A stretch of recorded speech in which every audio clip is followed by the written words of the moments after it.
Bonsoir à tous, merci de nous rejoindre pour notre grand oral hebdomadaire. Bonsoir Michael Darmon. Bonsoir.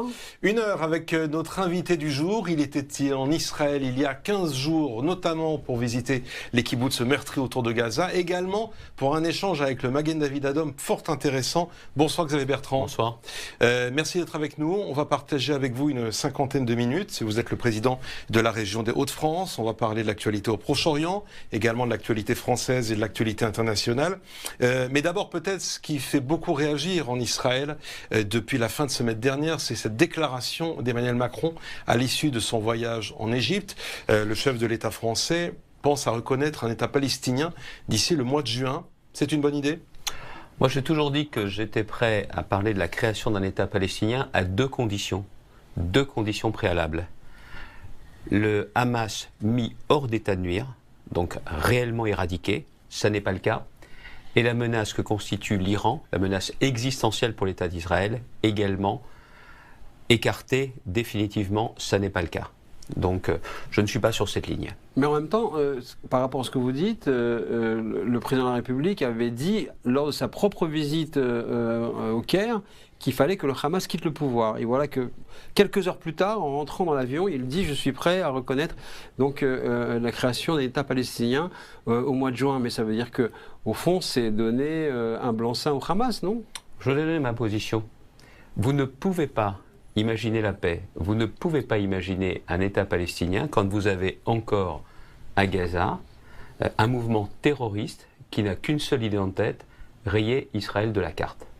Donc vous ne pouvez pas, et je le dis aussi à ceux de mes amis qui me disent « ta position est dure ». Non, imaginez-vous en France, vous êtes à Paris, et vous avez à quelques dizaines de kilomètres de Paris la frontière d'un État dirigé par un mouvement qui en tout état de cause veut vous rayer de la carte. On aurait certainement une position très différente. Donc je sais pertinemment quelles sont les conditions de la paix, mais pour l'instant les deux préalables que sont le Hamas et plus au nord, le Hezbollah et l'Iran, ces deux conditions ne sont absolument pas réunies. Alors pourquoi Emmanuel Macron a fait cette déclaration? Je ne suis pas son porte-parole. Non, j'ai été porte-parole d'un candidat à la présidence de la République. Comment comprendre cette déclaration d'Emmanuel Macron? Vous êtes son contempteur, pas son porte-parole. Messieurs, je ne suis pas là pour être le porte-parole de qui que ce soit, sinon je vous dis clairement la position qui est la mienne, qui est celle que j'assume depuis maintenant bien longtemps, et que je continuerai à assumer. C'est la position de la France. Ça n'est pas encore le cas. C'est celle du chef de l'État, donc de la France. Comment comprendre, surtout, que cela intervient dans un contexte très particulier qu'il n'a pas évoqué, et que vous n'évoquez pas non plus d'ailleurs depuis le début de cet entretien. Il y a toujours des otages. On vient de commencer déjà cet entretien. Il y a toujours des otages à Gaza. Oui, mais attendez, je viens de vous le dire. Attendez, si vous voulez, si j'ai le temps, pas seulement de réagir, mais de vous livrer ma conviction, elle a toujours été la même. C'est que le Hamas mis complètement hors d'état de nuire.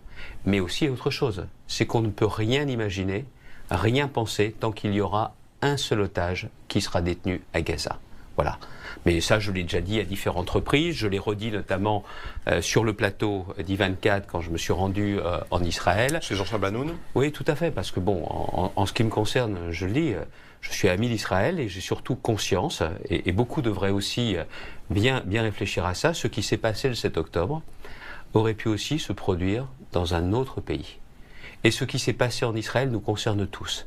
Et que la position d'Israël aujourd'hui, la situation en Israël, c'est une situation qui est aussi la nôtre, qui nous concerne. C'est pas seulement parce que c'est la seule démocratie dans cette partie du monde, c'est tout simplement parce que nous devons bien prendre conscience que le péril islamiste, qui effectivement nous a déjà frappé, nous, peut frapper à tout moment. Et que quand je parle de l'éradication du Hamas, c'est tout simplement pour que les choses ne se reproduisent plus. Qu'est-ce qui fait aujourd'hui, pour vous, l'essence de cette diplomatie française pour cette partie du monde? C'est cette tradition de la politique arabe de la France? C'est une incapacité à pouvoir voir comment le monde peut évoluer? On voit que les grands blocs sont en train de se réorganiser, que le Moyen-Orient est en train de bouger. Y a-t-il une véritable perception de ces évolutions pour vous? J'en suis pas sûr, mais il faut que les choses changent. D'ailleurs, on le voit bien, la France a absolument besoin de prendre conscience de la façon dont les accords d'Abraham se sont préparés, la façon dont ils ont été conduits. Et d'ailleurs, je tiens aussi à souligner une chose, c'est que ces accords d'Abraham, aujourd'hui, sont toujours là, et il y a certainement aussi de nouvelles perspectives. Quand on regarde bien, quand il y a eu le 7 octobre, il y a eu une pression importante de la rue arabe. Les dirigeants arabes des pays concernés n'ont pas remis en cause ces accords d'Abraham. Ce qui montre bien aussi la position pour certains d'entre eux vis-à-vis du Hamas, mais ce qui montre bien aussi que pour eux, l'équilibre à terme et la paix ne sont pas des options.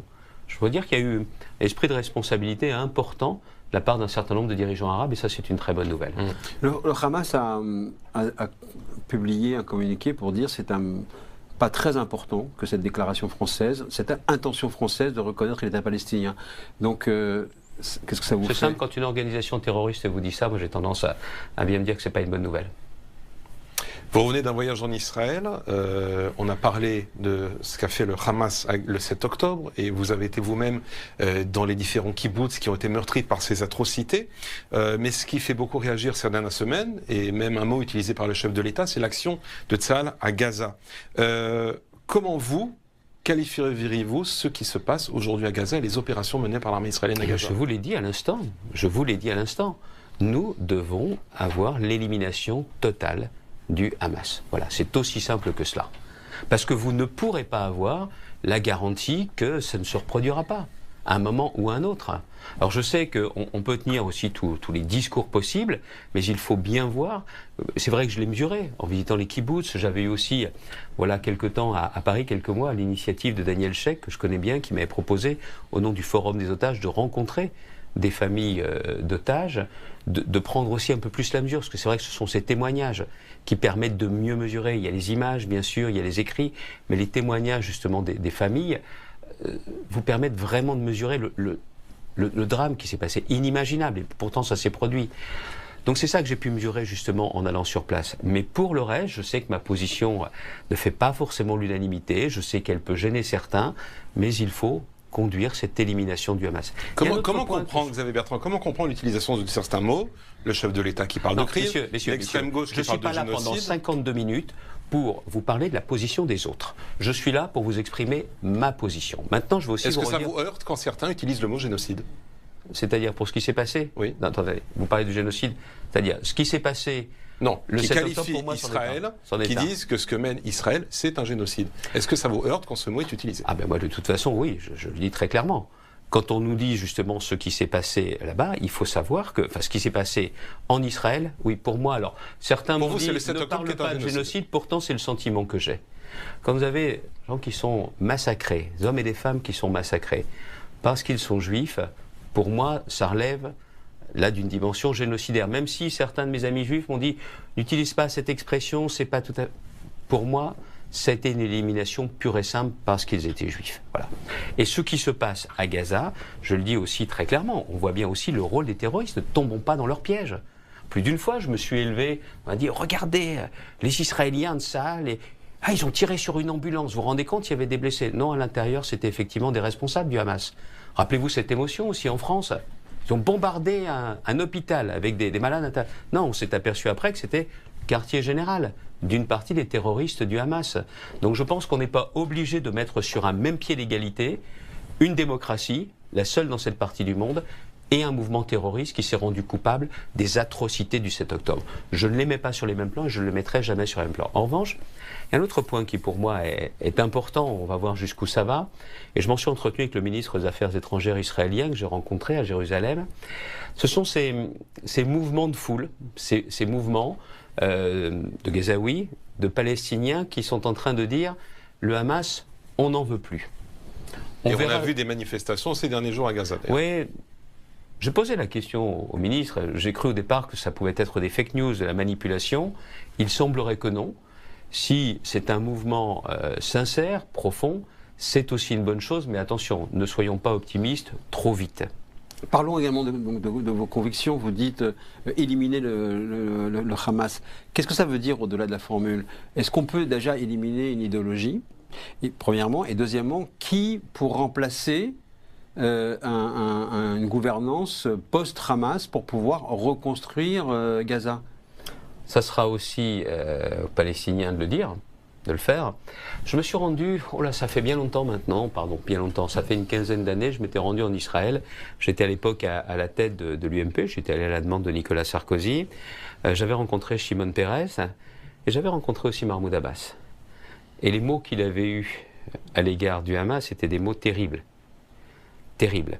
Mais parce qu'il voyait bien ce que voulait faire le Hamas et le combat qu'il y avait, Fatah-Hamas. Après, ce sera encore une fois aux Palestiniens de dire les choses. Mais en attendant, vous me dites éliminer. Ça veut dire tous ces terroristes du Hamas, toute cette branche armée. Il faut aller jusqu'au bout et les mettre hors d'état de nuire. Il faut qu'ils partent en exil, il faut négocier un exil. Je ne suis pas le gouvernement israélien. Je ne suis pas le gouvernement israélien. Non, mais attendez. Vous avez une réflexion sur les solutions à apporter dans les grands problèmes. Il ne semble pas que ce que je vous dis soit de l'eau tiède. Je vous livre des convictions. C'est pas une question d'eau tiède. Je vais finir. Qui sont des convictions, pour moi, depuis de nombreuses années, qui ne font pas l'unanimité. Mais quand je dis cela, j'apporte mon soutien aujourd'hui aux Israéliens quand ils veulent la paix. Et avoir la paix, ça veut dire mettre hors d'état de nuire ces terroristes du Hamas. Je sais que les choses sont compliquées. Je sais que les partis où ils sont, on pense qu'il y a aussi les otages qui sont là et il y a aussi cette volonté de retrouver les otages. Ou alors que pour pouvoir vraiment pleurer leur mort, il faut aussi que les corps soient restitués aux familles en Israël. C'est ça qui aujourd'hui m'importe, c'est ça qui est le plus important. Puisque vous ne faites pas de l'eau tiède, et ça on en est convaincu, on voit bien qu'il y a une tentative avec cette conférence qui se prépare donc à New York avec l'Arabie Saoudite, il y a une tentative de la France, au fond, de ressusciter la formule de 2 États. Est-ce que vous êtes favorable à cette formule? Mais je vous ai répondu tout à l'heure. Vous ne pouvez pas imaginer 2 États tant que vous avez 2 menaces existentielles pour Israël. Donc c'est pas le moment de pouvoir je vous l'ai dit tout à l'heure, mais sur le principe, revenir à cette formule qu'on avait connue à l'époque des accords d'Oslo. Monsieur Darmon, je vous l'ai dit tout à l'heure. Je sais quelles sont les conditions de la paix à terme. Mais en attendant, vous pouvez dire tout ce que vous voulez. Moi, si j'étais à la tête d'un pays où vous avez des gens qui ont dans leur charte ou qui ont dans leur idéologie de rayer mon pays de la carte, je suis désolé. Je sais qu'avec eux, je ne peux pas faire la paix. Voilà, c'est aussi simple que cela. Et c'est la raison pour laquelle ce qui s'est passé au Liban pour affaiblir le Hezbollah et l'affaiblir profondément est quelque chose d'important. Et qu'une chose est certaine également, on ne peut pas laisser l'Iran se doter de capacités réelles d'un point de vue nucléaire, parce que ce n'est pas seulement la sécurité d'Israël qui est en cause, c'est aussi bien évidemment la sécurité de toutes celles et ceux qui savent que c'est aujourd'hui un ennemi de la démocratie. Vous allez voir le sort des femmes iraniennes qui ont manifesté pour ceux qui auraient besoin d'avoir confirmation se rendre compte. Vous avez rencontré le ministre israélien des Affaires étrangères, Gideon Sa'ar, lors de votre visite en Israël. Lui était à Paris il y a une dizaine de jours. Il a rencontré Jean-Noël Barrot, son homologue français ministre des Affaires étrangères. Tous deux sont arrivés à la même conclusion selon laquelle Téhéran ne doit pas se doter de l'arme nucléaire. Si sur le constat, tout le monde est d'accord, sur la stratégie face à Téhéran, on est moins d'accord. Et là, on entend moins les vraies divergences. Sur quelle ligne êtes-vous? La France doit-elle être aux côtés d'Israël si jamais il est décidé? Et c'est ce qui se dit dans les couloirs. S'il est décidé, une offensive militaire, soit israélienne, soit américaine, soit conjointement entre Israéliens et Américains. Je viens de vous le dire il y a quelques instants. Il faut empêcher l'Iran de se doter de capacités d'intervention nucléaire, d'armes nucléaires. C'est aussi simple que ça. C'est important pour Israël, ça n'est pas important que pour Israël, et vous savez aussi... Donc pas que la négociation comme la France l'évoque régulièrement. La négociation, si on sait par la négociation aboutir, ok, mais la question c'est quelle confiance on peut leur accorder aux Iraniens? Quelle confiance? Puis vous savez qu'il y a aussi un certain nombre de pays arabes qui ne le diront peut-être pas de façon officielle, mais qui ne souhaitent absolument pas que l'Iran se dote de l'arme nucléaire. Ce qui est intéressant, c'est qu'on a l'impression que quand vous rentrez d'Israël, vous avez au fond une perception différente de par la réalité de ce que le récit médiatique général peut présenter. Non, je n'ai pas besoin d'aller en Israël pour cela. D'ailleurs, ma position a été constante depuis le 7 octobre, avant même le 7 octobre. Vous savez, il y a un événement qui m'a marqué, c'était voilà plus de 10 ans, j'ai un de mes amis qui habite à proximité de la rue de la Roquette et qui m'avait expliqué ce qui s'était passé quand la synagogue avait été assiégée et quand effectivement des violents, pour ne pas dire que ça, avaient tenté d'y rentrer. Il disait quoi? Il disait mort aux juifs, mort aux mécréants. Ceux qui n'ont pas compris que justement leur violence n'est pas tournée uniquement vers les juifs, mais tournée à toutes celles et ceux qu'ils considèrent comme des mécréants, ceux-là n'ont rien compris. Ce combat n'est pas celui d'Israël seulement. Ce combat, c'est aussi le mien, le nôtre. Et encore une fois, c'est une position qui est la mienne depuis bien longtemps et je ne changerai pas. Et d'ailleurs, c'est aussi une des choses que j'ai pu mesurer. Par contre, ça, je l'ai plus mesuré en me rendant en Israël. C'est qu'au final, il y a un double traumatisme en Israël, je le crois. je ne voudrais pas parler au nom des Israéliens qui nous regardent, il y a le traumatisme du 7 octobre. Et la force d'Israël, c'est d'être capable, après une telle épreuve, un tel drame, de telles atrocités, de pouvoir se relever et de continuer. Et puis il y a un autre traumatisme, c'est de ne pas avoir eu un soutien aussi large qu'ils le pensaient de la communauté internationale. Et ça, j'en ai parlé avec des amis, ça les a énormément marqués. Alors c'est aussi pour ça que quand il y a des voix comme la mienne, mais pas seulement, vous savez, il y avait des gens comme Bernard Cazeneuve, Manuel Valls, qui ont aussi toujours fait part d'un soutien constant à l'égard d'Israël. Et je ne mesurais pas les raisons du fait que nombre de nos compatriotes juifs disaient « votre soutien est important ». Parce qu'en Israël, le fait que l'ensemble de la communauté internationale ne soit pas aux côtés d'Israël en permanence les a profondément marqués. Et ça, vous l'avez mesuré en étant en Israël ? Le double traumatisme, je ne l'avais pas vu de cette façon-là. Et comment vous l'expliquez justement le fait que cette communauté internationale ait attendu justement un pogrom, un massacre de masse en Israël pour laisser vivre un antisémitisme souvent totalement décomplexé et qu'on sentait au fond sourd depuis longtemps? Oui, mais il y a aussi autre chose qui, à mon avis, est à prendre en considération, c'est qu'il y a aussi tout un déferlement médiatique en oubliant que c'est Israël qui a été victime. Le massacre, il est en Israël, il est dans les kibboutz, c'est ça qui s'est passé. Et on a aussi aujourd'hui toute une actualité, tout un déferlement médiatique au sens très large, notamment avec les réseaux sociaux, cette puissance des réseaux sociaux. Les amis israéliens m'ont dit on a perdu la bataille de la communication. Je ne le crois pas.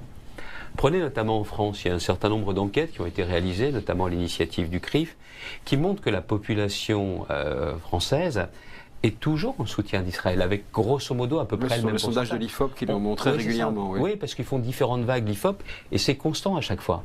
Non, le sujet qu'il y a, c'est que derrière, il y a ceux qu'on entend le plus.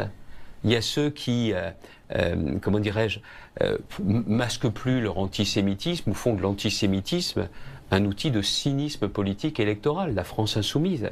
C'est ça aussi qui se passe. Parce qu'elle attire justement et elle attise le public d'origine française, d'origine musulmane. Et avec une vraie puissance sur les réseaux sociaux. Il y a ce jeu délétère. C'est ça qui est en train de se produire également.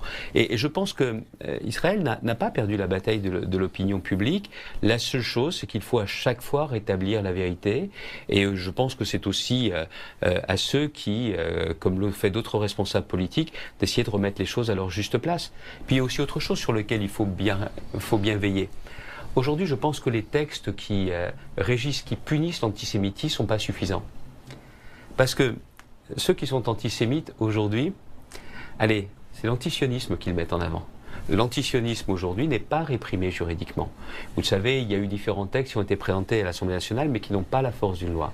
Moi, je souhaite et je plaide pour qu'il y ait une loi pour réprimer, pour punir l'antisionisme, qui est la nouvelle forme d'antisémitisme. Et il ne faut pas qu'on soit naïf. Quand on parle de rayer de la carte Israël, quand on dit qu'Israël n'a plus lieu d'être, c'est aussi pour moi ce qui doit être condamné aujourd'hui. Elle aurait des chances de passer, une telle loi ? Pardon ? Elle aurait des chances de passer ? Je pense que oui. Je pense que oui.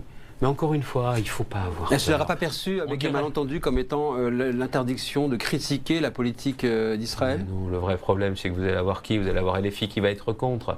Mais de toute façon, aujourd'hui, leur antisionisme ou l'antisémitisme de certains d'entre eux, c'est leur fonds de commerce électoral. On n'a pas besoin d'être dupe. Moi, je crois aussi que les responsables politiques doivent cesser d'avoir peur. Ils ont peur de leur ombre, ils ont peur des réactions. La question, c'est est-ce qu'en conviction, ils ont le sentiment qu'il faut faire? Alors dans ces cas-là, une telle loi La France a eu peur d'elle-même, elle a eu peur de son ombre, elle a eu peur d'avoir ce courage-là depuis le début, depuis le 7 octobre pour vous? Non, attendez, vous voulez dire quoi sur la France? Le président de la République. Encore une fois, vous pensez sincèrement qu'au moment où on est aujourd'hui, on a besoin que Bertrand, qui n'est pas le plus macroniste de la planète politique depuis bien longtemps, se livre un commentaire? C'est pas ce qu'on me demande. C'est pas ce qu'on me demande. Moi, je pense qu'une chose est certaine, en revanche, je pense que quand il y a eu cette manifestation, cette grande manifestation, pour justement dénoncer l'antisémitisme, je pense que c'était la place du président de venir. J'ai déjà dit, je le redis aujourd'hui, parce que ça permettait de montrer une force. Alors, c'est vrai que le président de la République ne doivent pas forcément défiler, mais là, quand même, lutter contre l'antisémitisme, c'est quelque chose d'essentiel et qui pour la République. Mais justement, par rapport à ce que vous dites sur cet antisémitisme aujourd'hui décomplexé, en France, beaucoup de Juifs disent et ont le sentiment, au fond, de n'avoir pour d'autres solutions que de devenir invisibles. Surtout pas. Qu'est-ce que vous leur dites? Surtout pas. Surtout pas. Ne cherchez pas à devenir invisible, ne cherchez pas à dissimuler votre foi, c'est la République qui doit vous protéger. Vous savez, il y a une expression que j'utilise, que j'ai déjà utilisée à différentes reprises. Vous savez que les Hauts-de-France, c'est la terre des mines, des mineurs. Même si les mines aujourd'hui appartiennent à notre passé, on n'oublie rien. Les mineurs, quand ils descendaient au fond de la mine, ils avaient avec eux un canari. Parce que le canari, sa cage, était capable de sentir et de prévenir les coups de grisou. Et j'ai souvent dit, je ne suis pas le seul à le dire, Raïm Corsia a déjà utilisé cette image également, c'est que les Juifs de France, les Juifs en France, sont aussi ces canaris qui, ce coup de grisou, ne les concerne pas eux-mêmes. C'est ce que je vous disais sur la synagogue de la rue de la Roquette, mort aux Juifs, mort aux mécréants. Et donc ça concerne tout le monde. Et c'est un combat qui doit justement nous rassembler. C'est un combat républicain. Vous avez entièrement raison. Mais je pourrais aller plus loin. Je vous dis qu'il faut une loi pour réprimer l'antisionisme. Allons plus loin. Le code pénal est dur. Mais il faut aussi que ce code pénal soit appliqué à chaque fois qu'il y a rien que sur l'antisémitisme, gens qui se rendent coupables d'antisémitisme. Il y a l'école. L'école, ça fait des années qu'on entend que dans certains collèges, dans certains lycées, on ne peut plus enseigner l'histoire de la Shoah. La réaction doit être immédiate et elle doit être très dure. Ces élèves ne peuvent pas perturber le cours ou empêcher les professeurs est-ce que le vrai problème, n'est-il pas, Xavier Bertrand, pardon, tout ce que vous décrivez là, le vrai problème n'est-il pas en fait, parce qu'il y a des lois, le vrai problème n'est-il pas la lenteur de la justice? Non. À cette même place, on a eu un invité il y a quelques semaines qui s'étonnait par exemple de l'immense lenteur de la justice face à cette déclaration, par exemple de Rima Hassan, qui depuis des mois, voire presque un an et demi maintenant, ne fait pas l'objet de poursuites plus rapides que cela et peut se permettre de continuer ses accusations. Ah, ça, on peut s'inspirer de ce qui est fait à certains endroits. Je vois notamment quand elle a voulu se rendre en Israël, elle a trouvé porte close à l'aéroport, elle est repartie, ça c'est très bien. Non, mais je crois que cette fermeté, elle s'impose. Aujourd'hui, vous savez... Ma question sur la lenteur de la justice, il y a des textes... C'est pas la question de la lenteur de la justice. Le problème de la justice aussi sont les lois qui sont votées. Est-ce qu'aujourd'hui une loi pour contrer l'antisionisme existe? Non. Est-ce qu'il la faut? Moi, je la veux. Et en tout état de cause, en responsabilité, je ferai voter une telle loi. Après, il y a aussi autre chose, je vous ai dit, pour l'école.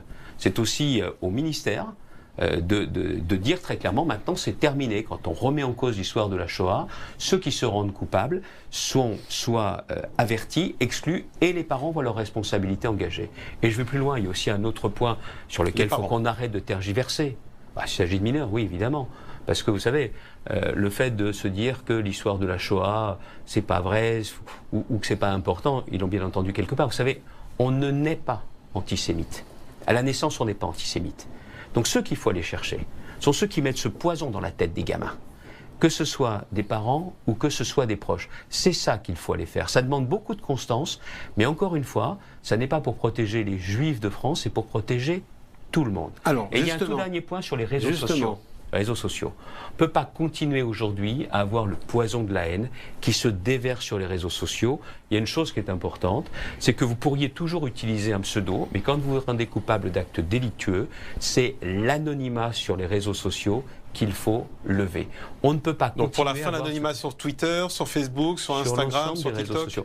Que vous utilisiez un pseudo, à la limite, pourquoi pas. Mais si vous vous rendez coupable d'actes, dans ces cas-là, il ne faut pas qu'on mette du temps, qu'il y ait la lenteur des différents acteurs pour aller chercher votre identité. Donc les plateformes et votre identité. Mais évidemment. Mais on ne peut pas continuer comme ça. Vous ne pouvez pas avoir ce déversoir de haine.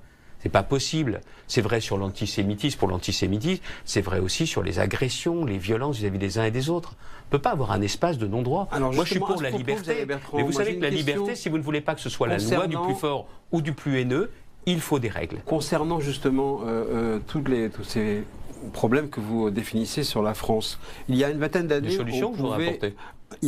on pouvait au fond combattre en même temps et défiler en même temps pour lutter contre le racisme et l'antisémitisme. On a l'impression qu'aujourd'hui c'est impossible. Que ceux qui luttent contre le racisme, en réalité, n'incluent plus l'antisémitisme dans ce combat. Qu'est-ce qui s'est passé? On n'est pas obligé de tomber dans le piège des extrêmes, hein, parce que ce sont des pièges qui sont tendus par les extrêmes. Et LFI, moi vous le savez, à titre politique, je combats et les dirigeants de LFI et les dirigeants du Rassemblement national. LFI qui en plus aujourd'hui quasiment le meilleur agent électoral du Rassemblement national. Ça a été d'ailleurs l'une des discussions que j'ai pu avoir avec différents interlocuteurs en Israël.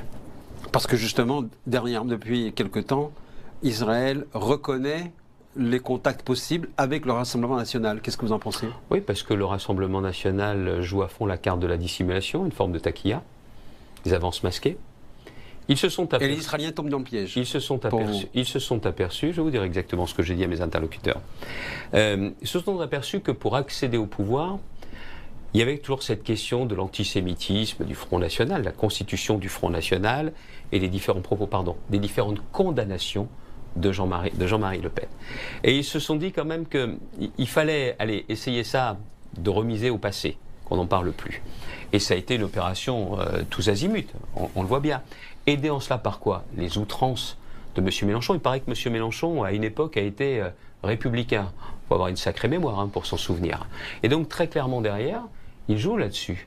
Parce qu'au final, la France insoumise, M. Mélenchon, sait bien qu'il ne gagnera jamais une élection présidentielle. Quel est son souhait le plus cher? C'est que ce soit le Rassemblement National qui accède au pouvoir. Vous les croyez aussi naïfs? RN et LFI, même combat. Vous les croyez? Et moi, je combats les deux de cette même façon. Vous les croyez naïfs à ce point, les Israéliens? Ils font la même chose avec d'autres partis populistes en Europe? C'est pas ça. C'est que... Il nous reste 30 secondes. Je pense un certain nombre de responsables israéliens m'ont dit « We need friends ». On a besoin d'amis. Moi, j'aurais dit une chose. Ce n'est pas parce que le RN, ce sont les ennemis de vos ennemis LFI que ce sont de vrais amis. Les ennemis de vos ennemis ne sont pas forcément des amis. Et ceux qui sont vos amis depuis longtemps, depuis 20 ans, depuis 30 ans, n'oubliez pas qu'ils ont toujours été là et qu'ils seront toujours là. Xavier Bertrand, ce soir, est notre invité pour un grand oral spécial. Merci d'être avec nous. On va marquer une toute petite pause et on se retrouve dans un instant pour la seconde partie de cette émission. On a parlé du Proche-Orient, mais il reste une vaste actualité internationale à évoquer ensemble. Et c'est juste après ça.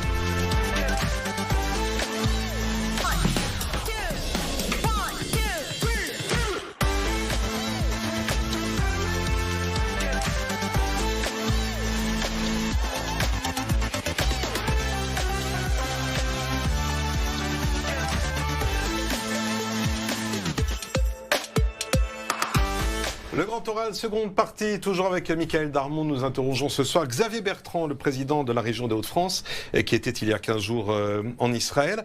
Dans un instant, on va évoquer le reste de l'actualité internationale, mais juste avant, peut-être un mot sur ce séjour en Israël, parce que vous avez participé à un événement important, un don pour le Magen David Adom.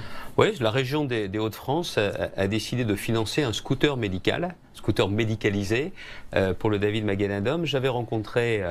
directeur général Europe, qui m'avait expliqué que c'est une association que moi j'estime formidable, qui n'est pas financée sur des fonds publics, c'est uniquement par des donateurs. Et c'était aussi une façon de manifester notre soutien. Et alors on a fait la remise du scooter sur le site de Nova. Quand vous arrivez là, que vous voyez toutes les photos, enfin les photos d'une partie des victimes, quand vous voyez leur jeunesse, leur beauté, vous vous rendez compte du drame qui s'est noué là, sans même parler du caractère horrible des massacres, mais toute cette jeunesse qui a été fauchée. Vous avez senti l'événement différemment en étant sur place? Ah oui, je dois vous dire qu'à un moment que je redoutais un peu, pas de remettre le scooter, mais de le remettre sur ce site-là. Et c'est vrai qu'il y avait énormément d'émotions, parce qu'auparavant, on était au milieu justement de ces photos avec les témoignages où vous avez une partie de leur vie qui était fauchée, qui est retracée. Il y avait aussi... la ville de Paris qui était représentée, il y avait la région Île-de-France également qui a participé aussi à une autre opération de financement. Mais vous savez, ce soutien, et je reviens à ce que vous disiez dans la première partie tout à l'heure, le lendemain du 7 octobre, je suis profondément marqué par ce qui s'est passé. Et nous décidons justement de mettre les drapeaux israéliens devant le conseil régional. Certains me disent, oula, faut pas, ça va être de la provocation, on va avoir des problèmes. On les a mis. Je ne vous cache pas qu'à une ou deux reprises, il y a eu des tentatives de vol de ces drapeaux. Mais ils sont toujours là. Et puis, j'ai été marqué par le sort des otages et je dis, nous allons afficher le visage des otages tant qu'ils ne seront pas tous libérés. On dit, on met que les otages français, on met tous les otages. Et là, j'ai eu aussi, Monsieur le Président, si on fait ça, on va se faire caillasser, on va avoir des problèmes, les gens vont s'arrêter devant. Ou des tags simplement sur les portraits et les photos. Et des gens qui sont arrêtés pour se faire prendre en photo devant les photos des otages. Et on ne s'est jamais fait caillasser. Ce qui montre aussi une chose, c'est que par rapport à tous les autres, ceux qui effectivement soutiennent les terroristes ou parlent des terroristes comme s'ils n'en étaient pas des terroristes, il ne faut pas avoir peur, il ne faut pas faiblir. Et je pense que c'est cette force républicaine de ce que nous sommes qu'il faut afficher. Et si on commence à baisser la tête, dans quel pays on est ? Dans quel pays on est. Et vous voyez que ce soit ce don, c'est très symbolique d'avoir affiché justement les portraits, et ils sont toujours là. Tant que le dernier ne sera pas libéré, c'est aussi une façon de témoigner de notre soutien. Alors c'est intéressant parce que vous avez l'habitude d'observer les sociétés, hein. Vous êtes un politique et c'est important de voir aussi comment une société est organisée, qu'est-ce qui la fait bouger.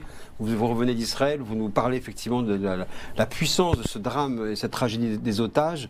Avec un paradoxe, vous comprenez... un paradoxe, pardon monsieur Darmon, c'est que la vie continue et pourtant la place des otages, on arrive à l'aéroport. Il y a toutes ces photos qui sont là. C'est-à-dire que, bien évidemment, la vie continue parce que c'est la force d'Israël d'être capable, quand on peut se relever d'un tel drame, on se dit qu'on peut se relever de tout. Et la mémoire est toujours là, très présente, hyper présente. Mémoire, lucidité, capacité de pouvoir avancer et demande d'explication. Vous comprenez aussi ce fort mouvement de la société israélienne qui dit on veut une commission d'enquête, on veut comprendre ce qui s'est passé? Oui, bien sûr. Bien sûr.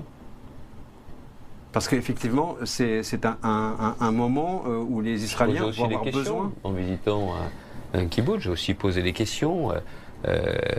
Comment se fait-il qu'il y ait eu des défenseurs du kibbutz, que des personnes soient venues, notamment des réservistes, qui soient venus justement exprès prêter main forte, et pendant des heures et des heures, ils ont attendu, bien évidemment. Je comprends leurs questions, elles sont totalement légitimes, elles doivent trouver des réponses. On vous sent concerné, comme beaucoup d'entre nous, par ce qui s'est passé en Israël le 7 octobre. Mais en première demi-heure de cette émission, vous nous avez dit le 7 octobre aurait pu se produire dans d'autres pays. Oui. Ça veut dire quoi pour vous, Xavier Bertrand? Qu'en France, il pourrait y avoir un 7 octobre, peut-être que dans une banlieue autour de Paris, on prépare des tunnels avec des kalachnikovs et des terroristes en formation? Je ne le souhaite pas, et c'est vrai aussi que nos services font un travail énorme, nos services de renseignement, pour justement mettre à jour des projets d'attentat, et Dieu sait s'il y en a qui ont été effectivement démantelés, mais ça n'a rien à voir. Mais Charlie, Bataclan, il faut quoi? Il faut quoi pour ouvrir les yeux et se rendre compte qu'on est dans une guerre et que ce sera eux, ces terroristes, ou nous? Ça sous-entend que la France n'a pas ouvert les yeux, votre phrase? Non. Il faudra quoi pour ouvrir les yeux? Ça veut dire que la France n'a pas ouvert les yeux? Non, mais il faut ouvrir les yeux sur ce qui s'est passé. En politique, vous avez une chose que vous n'avez pas le droit d'avoir en tête, c'est la naïveté. Si vous n'avez pas compris avec le Bataclan, avec Charlie, avec l'hyper-cachère, si vous n'avez pas compris avec cette école oratora, cette petite fille française qui a été assassinée à bout portant en 2012, si on n'a pas compris que cette guerre qui nous était livrée, nous n'avions pas d'autre choix que de la remporter, alors on n'a rien compris. Mais pourtant, est-ce qu'une partie de l'écosystème médiatique, académique, artistique même, n'a pas voulu comprendre? On n'est pas obligé de tomber dans les pièges. C'est pas une question de piège, si. C'est une question aussi de conviction. Qu'est-ce que vous dites à tous ceux qui en France disent non, ça n'est pas la même chose? Bien sûr que si. Bien sûr que si. À part bien sûr que si, qu'est-ce que vous leur dites? Je viens de vous le dire, depuis le début de cette émission. Moi, ce qui m'a marqué, c'est effectivement la synagogue à l'époque. C'est le même combat. Mort aux Juifs, mort aux mécréants, c'est la même chose.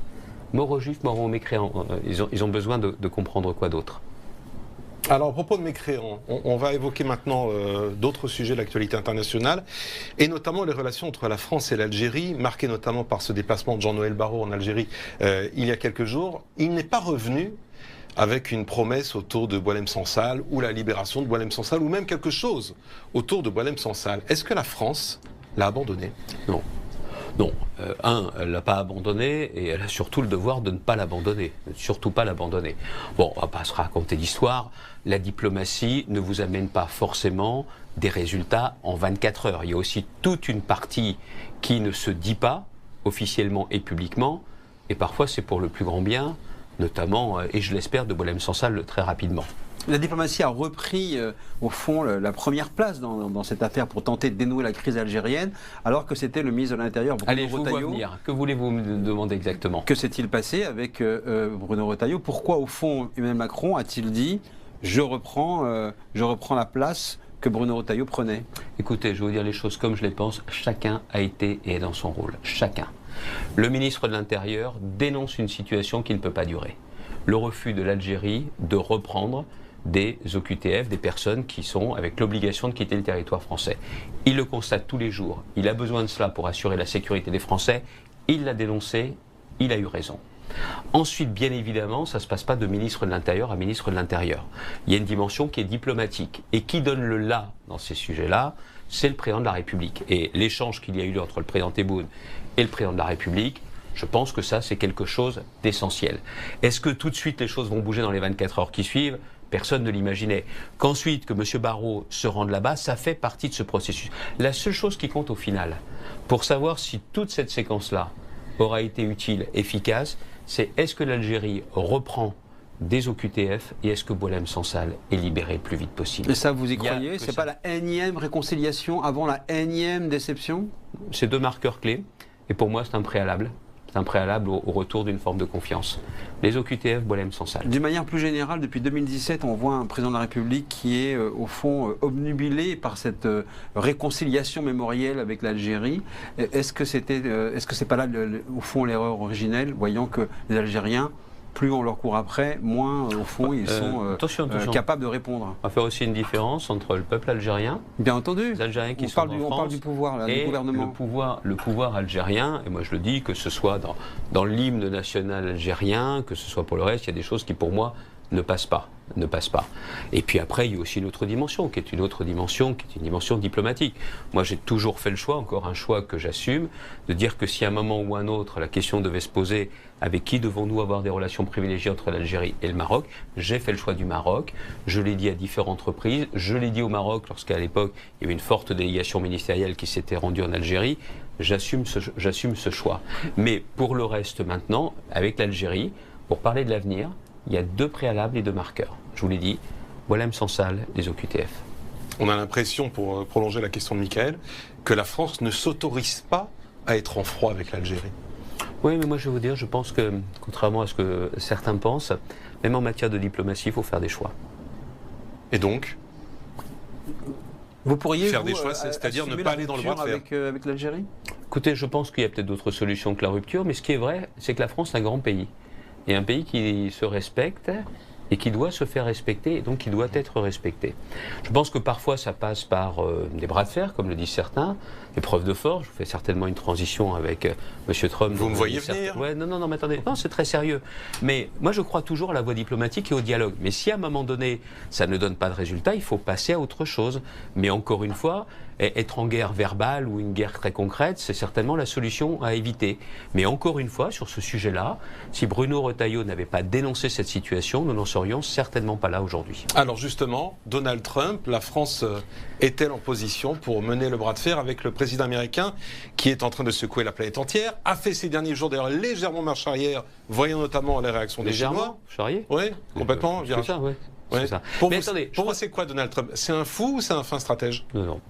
Déjà, la première chose, vous rappelez quand même qu'il y a quelques mois, il y en a qui étaient là, qui idolâtraient Donald Trump. C'est génial, c'est formidable, c'est le retour du politique et tout ça. Ouais. Si Trump devait être formidable, ce serait pour les Américains. Et s'il est formidable pour les Américains, c'est pas forcément pour les Européens. Ça, c'est la première des choses. La deuxième chose, c'est que même s'il peut changer d'avis ensuite, il faut toujours faire attention à ce que dit Donald Trump. Il fait ce qu'il dit. Il y a un troisième phénomène. Il est tout le temps en campagne électorale. Tout le temps. Et aux États-Unis, les campagnes électorales, il y en a tout le temps. Avec des élections de mi-terme qui vont intervenir maintenant dans 1 an et demi. Mais ça veut aussi en dire long sur la stratégie qu'il poursuit et les reculs également qu'il vient de faire. Donc, encore une fois, si vous êtes à dire « Oh là là, vous nous avez fait mal, surtout ne nous faites pas trop mal », vous avez tout perdu. Si vous dites, pas faire la guerre, mais de résister, on sait faire, nous en France, résister, là, dans ces cas-là, il peut changer de stratégie et justement se mettre autour d'une table, même avec des émissaires, voilà ce qu'il faut faire. Et la position de la France, encore une fois, et de l'Europe, c'est d'être capable d'assumer nos forces et d'amener justement avec ce rapport de force à discuter. C'est quoi nos forces? Mais vous savez qu'aux États-Unis, qu'est-ce qui est en train de se passer? Les droits de douane n'ont pas été encore mis en œuvre ni du côté américain ni du côté européen, que déjà l'inflation galope aux États-Unis. C'est-à-dire que ceux qui ont voté pour M. Trump en pensant qu'ils allaient mieux vivre, en attendant, ils ont déjà le retour de l'inflation et leur pouvoir d'achat amputé. Puis il y a un autre phénomène également. On a dit Trump a cédé aux seigneurs de la finance, aux GAFAM et tout ça. Non, il y a aussi autre chose. Les retraites aux États-Unis, ce sont des fonds de pension. Des fonds de pension qui sont assis sur la bourse. La bourse. Mais quand la bourse se casse la figure à cause de M. Trump, de ses déclarations et de ses décisions, vous avez le retraité de Floride ou du Michigan qui voit sa retraite diminuer. Et M. Trump, dont je vous disais qu'il est en campagne électorale, c'est pas bon pour ces élections de mi-terme. Mais en même temps, donc c'est la raison pour laquelle ce maître du monde, comme certains l'appellent, est certainement plus entravé qu'on ne le pense. Mais ce qui est intéressant, Xavier Bertrand, c'est qu'au fond, qui a fait plier Donald Trump? Ça n'est pas l'Europe, ce ne sont pas les grands colloques, ni les grands éditoriaux, c'est le marché. Tout simplement. C'est le marché, c'est les mécaniques du marché. Le marché, mais derrière, je viens de vous le dire, c'est notamment tous ces Américains qui ont beaucoup d'actions en bourse et qui voient leur patrimoine ou leur retraite indexé là-dessus. En politique, vous avez toujours des comptes à rendre à quelqu'un. Et celui à qui vous devez rendre des comptes, qui est justement le pouvoir suprême, c'est le peuple. Est-ce que c'est aussi une leçon? Et c'est pas seulement les marchés financiers, c'est pas la main invisible ou visible de la finance, c'est effectivement les Américains qui, c'est pas ce que tu nous avais dit, c'est pas ce que tu avais dit, c'est pas ce que tu avais promis. Non, le risque qu'il y a avec les marchés, c'est qu'ils puissent provoquer lui-même une crise financière dont les Américains et dont les États-Unis seraient aussi l'une des premières. Donc c'est bien cette mécanique économique qui en premier lieu a fait plier Donald Trump. C'est aussi une leçon ce qui se passe depuis quelques jours pour, au fond, ceux qui sont dans une forme de protectionnisme caché en France. Le Rassemblement national parle de lui de protectionnisme intelligent, LFI parle de protectionnisme solidaire, Fabien Roussel aussi, le communiste, a sa version d'un protectionnisme patriotique. Finalement, on les entend pas. Hein. Ils sont surtout en train de se planquer, hein, parce que ça avait été les premiers, notamment le Rassemblement national, à dire Trump c'est génial, et Musk c'est encore plus génial. C'était vraiment l'euphorie. Là aujourd'hui, c'est à peine si vous les entendez. Il faut dire en général que leurs deux idoles, c'est Trump d'un côté, c'était Poutine de l'autre. Là, le moins qu'on puisse dire, c'est qu'ils sont quand même gênés aux entournures. Parce que ça ne sert à rien d'aller vous chercher des idoles de l'autre côté de l'Atlantique. Le vrai sujet, c'est que vous devez avoir des solutions, notamment pour votre peuple, et notamment le peuple français. Voilà. Et pour reprendre la question aussi de Benjamin tout à l'heure, et qui commençait ce chapitre, qu'est-ce que l'Europe peut vraiment faire? Est-ce que vous avez assisté, vous, à un vrai réveil de l'Europe au-delà des mantras et des déclarations officielles? Ou est-ce qu'une fois de plus, l'Europe va être encore affaiblie, d'autant plus qu'il y a ce risque de l'arrivée et de la déferlante des produits chinois qui vont trouver porte close aux États-Unis? Bon, déjà, la première des choses, c'est que je pense que c'est l'occasion de tourner la page de la naïveté. J'étais à la Commission européenne cette semaine. J'ai vu le commissaire européen à la pêche pour défendre les intérêts des pêcheurs, pas seulement des Hauts-de-France, puis d'expliquer également que pour Brexit et la renégociation après 2026, là encore, il faudrait être capable d'être ferme pour se faire entendre et respecter. Et j'ai vu également Stéphane Séjourné, le vice-président de la Commission. Non, je pense qu'il y a bien conscience aujourd'hui que faut aussi s'habituer à faire sans les Américains. C'est vrai économiquement, ça ne veut pas dire qu'il faille faire la guerre, si on a d'autres solutions c'est bien mieux, mais aussi en matière militaire. Pendant des années, que ce soit sur le parapluie militaire, le parapluie de défense, on faisait avec les Américains, avec l'OTAN. On sait bien aujourd'hui que pour l'Europe c'est très simple. Soit on continue à espérer que les Américains vont rester, ou alors on prend notre destin en main. De toute façon c'est simple. Ils vont quitter l'OTAN ? C'est ça, mais ils ne vont pas quitter l'OTAN totalement, et vous savez pourquoi. On a le droit de faire preuve de pédagogie.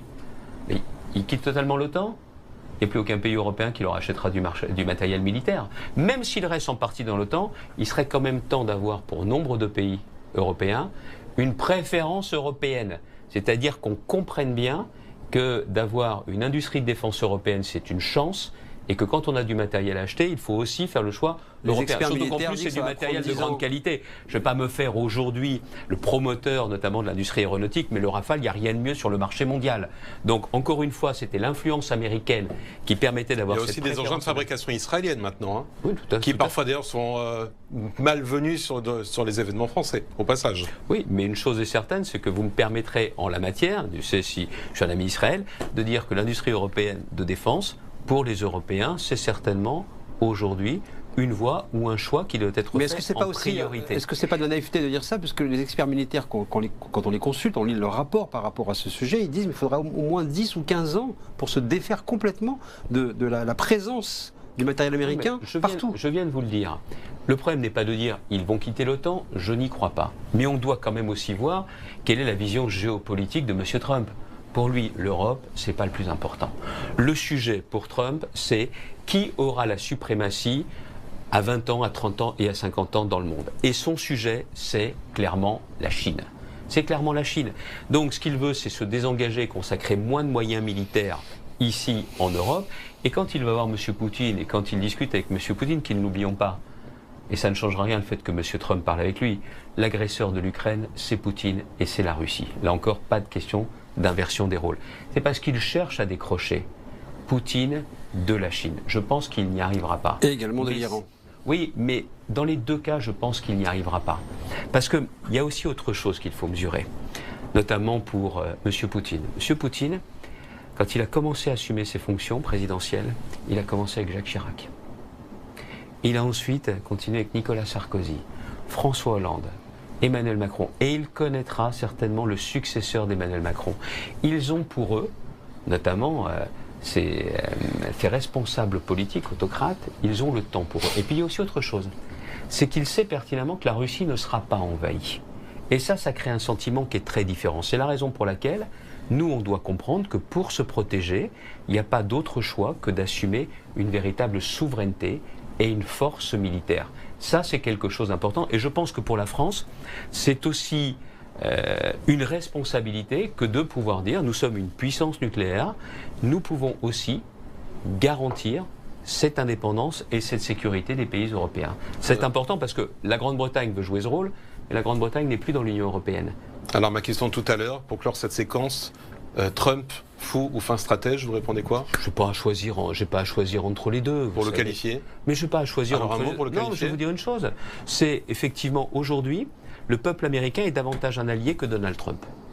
Alors ça va clore cette séquence. Non, c'est ça que je crois. Et en plus, n'oublions pas aussi autre chose, c'est que son attitude, elle est éminemment dangereuse. Ce qu'il dit sur le Groenland, vous croyez que les Chinois ne sont pas en train d'écouter ça avec attention, ce qu'il dit sur le Groenland, notamment avec les visées qu'on leur prête sur Taïwan? Mais le jeu de M. Trump est éminemment dangereux. Et notamment pour la stabilité mondiale et aussi. C'est pour ça que je vous demandais si c'était un fin stratège, c'est-à-dire que l'intention. Parce que je vous dis qu'il y a d'autres choix, puis je ne vais pas lui filer un adjectif, à filer des bons points ou des mauvais points. Je vous dis la façon dont je vois les choses. Et je vois comment, dans le concert des nations, comment la France a aussi une responsabilité et un rôle à jouer. Vous savez, je ne veux pas de l'effacement de l'Europe. Et je suis intimement convaincu, je suis très attaché à mon pays, qu'il n'y a que la dimension européenne qui peut donner aussi plus de relief et plus de puissance, également la puissance française. Qu'est-ce que vous répondez à vos interlocuteurs israéliens? Vous revenez d'Israël, qui eux ne jurent que par Trump en disant c'est lui qui va sauver la région. Parce qu'il a toujours été de leur côté également. Et encore une fois, là, c'est un ennemi de l'Iran qui est l'ennemi d'Israël, et je comprends tout à fait leur position. Je comprends tout à fait leur position, et ils ont besoin aussi de sentir que l'Europe, que la France, sont aussi à leur côté quand il y a une menace existentielle pour eux. J'entends tout à fait leurs remarques. Par rapport aux accords d'Abraham? Bien sûr, bien sûr. Moi, je crois aux accords d'Abraham. Quelque chose qui est éminemment important, et je souhaite que ces accords puissent encore et encore se développer. Initiative de Trump lors de sa première, son premier mandat à la Maison-Blanche. Vous avez compris que je ne suis pas un fervent partisan de M. Trump, mais je dois reconnaître que ces accords d'Abraham sont un élément de stabilité et de paix dans cette partie du monde qui est vraiment important. Xavier Bertrand, il nous reste 5 minutes tout juste avant de conclure cette émission. On aimerait maintenant avec Mickaël parler de vous et parler d'une échéance. 2027, vous disiez en début de cette émission que vous aviez deux combats, l'un contre le RN, l'autre contre la France insoumise.